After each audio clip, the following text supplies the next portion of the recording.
Mandi ketika berkeringat itu bisa menyebabkan panu. Hah? Wah, ini sering banget ya. Kerja, tipes. Aduh, siapa nih yang sering gini ya? Kerja malah bikin tipes. Oke, halo semuanya. Selamat datang di channel Dr. Nafai. Jangan lupa klik like, komen yang banyak, dan juga share ke teman-teman kamu ya, supaya bisa menjadi ceria untuk kita semua. Nah, kita akan bahas seputar kesehatan, edukasi, jangan lupa subscribe ya, gaya hidup, supaya nggak ketinggalan info kesehatan lainnya, serta tips kesehatan yang tentunya ringan dan mudah dipahami. Oke, halo semuanya. Oke, ketemu lagi ya. Gimana kabarnya hari ini? Oke, sebelumnya Assalamualaikum warahmatullahi wabarakatuh. Ya, semoga sehat semua ya keadaannya. Oke, nah jadi pada video kali ini lagi-lagi ada pertanyaan yang masuk ya tentang seputar mitos atau fakta. Memang banyak banget sih ya yang beredar di masyarakat kita, dan ini penting untuk diluruskan ya. Nah, oke, langsung aja biar cepet. Kita langsung ke mitos atau fakta yang pertama ya, yaitu gini. Mandi ketika berkeringat itu bisa menyebabkan panu. Hah? Wah, ini sering banget ya. Dulu juga saya waktu mandi dalam keadaan berkeringat malah dikira nanti bisa bikin keringat buntet gitu ya. Tapi kalau ini panu gitu ya. Oke, nggak apa-apa, kita bahas juga. Nah, jadi gini teman-teman, apakah mitos atau fakta? Jawabannya adalah mitos ya. Jadi itu mitos teman-teman. Nggak masalah kalian mandi dalam keadaan berkeringat, nggak berkeringat, mau tunggu keringatnya kering dulu juga nggak masalah. Nah, sekarang gini, kita bahas dulu apa itu panu ya. Oke, jadi panu ya, panu itu dalam bahasa medisnya disebut sebagai pityriasis versicolor ya. Jadi dia ada versicolor, dia beberapa versi dari warna gitu. Kenapa seperti itu? Jadi ketika dia ada jamur, ketika disinari dengan lampu wood ya, atau pemeriksaan lampu wood, itu warnanya bisa berubah menjadi keemasan ya, seperti itu. Dan dia versicolor itu karena dia berbagai macam guys. Jadi panu itu nggak cuma putih ya, dia bisa merah, bisa juga gelap seperti ini ya. Oke, gejalanya apa? Seringnya dia akan gatal seperti itu. Nah, penyebabnya apa? Penyebabnya karena jamur ya, jamur. Ingat, jamurnya apa? Jamurnya dia namanya adalah Malassezia furfur ya, kayak gini.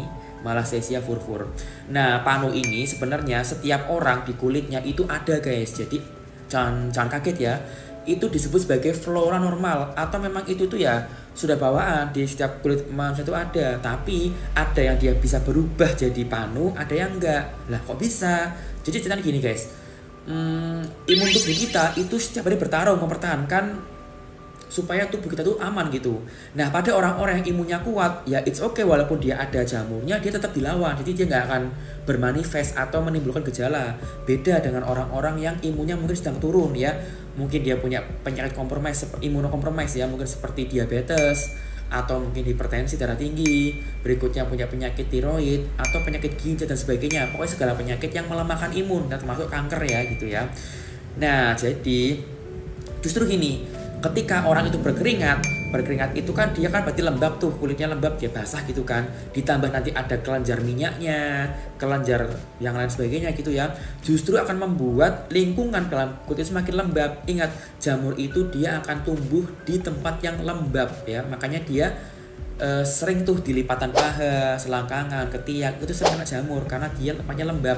Jadi justru dengan mandi semua kelembapan tadi dia akan dikurangi ya, dia akan kering, sehingga dia akan menyebabkan panu tersebut nggak dapat tumbuh atau jamur tersebut nggak dapat tumbuh gitu. Jadi ya jawabannya mitos, dan sebaiknya kalau berkeringat segera dibersihkan supaya nggak lembab ya gitu.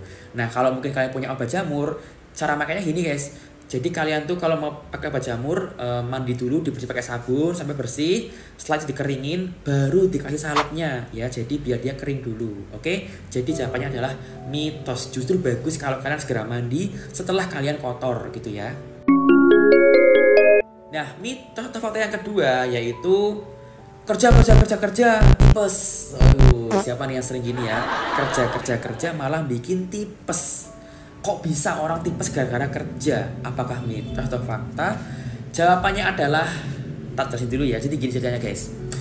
Tipes itu kalau dalam bahasa medis disebut sebagai tifoid ya, atau typhoid fever atau demam tifoid ya. Nah, tipes ini disebabkan karena bakteri ya, namanya adalah Salmonella typhosa ya. Bakteri ini terdapat di mana sih, Dok? dia terdapat di makanan-makanan, ya tempat yang kotor, kumuh, nggak bersih lah pokoknya lah ya. Makanya kalau kalian makan sesuatu yang misalnya kayak makan daging atau telur, itu sebaiknya jangan setengah matang ya. Jadi bagusnya itu yang matang sekalian gitu, karena kalau setengah matang takutnya bakterinya ini ada dan dia bisa menginfeksi gitu ya. Nah, spesifiknya si bakteri tipes ini dia menginfeksi pada saluran cerna ya, lebih tepatnya di bagian duodenum atau di usus 12 jari ya. Nah, di situ tuh karena dia nggak ada asam lambungnya dan dia pH-nya udah mulai naik ya, jadi nggak terlalu asam, dia akan berkembang dengan baik seperti di situ ya.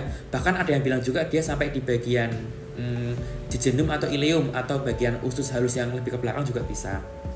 Oke, nah kembali lagi, jadi penyebabnya adalah karena bakteri. Tapi kenapa dok kok ada orang kerja malah tipes? Nah, jadi gini, ketika orang kerja, dia itu mungkin dapat tekanan, dia merasa stres, merasa depresi, nggak bahagia hidupnya, itu bisa melemahkan imun kita. Jadi kalau kita mungkin makan telur setengah matang dalam keadaan sehat ya, dalam keadaan happy, itu nggak masalah. Tapi ketika orang itu dia depresi, capek, stres, beban kerjanya banyak, imunnya turun, ketika makan telur setengah matang, bakteri tadi itu dia istilahnya itu tidak dilawan dengan baik oleh imun tubuh kita. Karena kalau kita stres, imun kita turun. Nah, jadi itulah kenapa orang bisa kerja bisa kena tipes ya. Jadi jawabannya, kalau kerja bikin tipes itu jawabannya mitos. Tapi kalau kerja meningkatkan resiko terkena tipes, jawabannya adalah fakta. Jadi gitu ya. Nah, lagi nih, tipes ini tuh gejalanya apa sih kak? Yang pertama jelas, misalnya dia demam ya. Demamnya itu biasanya semingguan. Berikutnya nyeri perutnya sakit ya. Ada yang bilang kayak disayat-sayat atau mungkin kayak di tusuk-tusuk gitu ya. Berikutnya lagi dia bisa mual muntah, gangguan BAB ya kan, bahkan juga bisa gangguan PAK. Nah, obatnya apa sih dok? Obatnya antibiotik. Jadi kalau kalian mengalami demam lebih dari seminggu atau lebih dari 5 hari, segera cek ke dokter ya, karena kemungkinan kalau nggak tipes seringnya diabetes, berdarah gitu ya. Oke, jadi itu sih ya. Jadi jawabannya adalah tadi ya, kalau kerja bikin tipes itu mitos, tapi kalau kerja meningkatkan resiko tipes, jawabannya adalah fakta. Oke, mungkin seperti itu ya untuk pembahasan kali ini. Kalau kalian ingin dibahas apa, silahkan komen di bawah ya. Jangan lupa klik like, subscribe, dan juga komen yang banyak, serta share ke teman, keluarga, kerabat kalian supaya bernilai jadi untuk kita semua. Oke, amin. Oke, banyak kurang dari saya, mohon maaf. Terima kasih. Wassalamualaikum warahmatullahi wabarakatuh.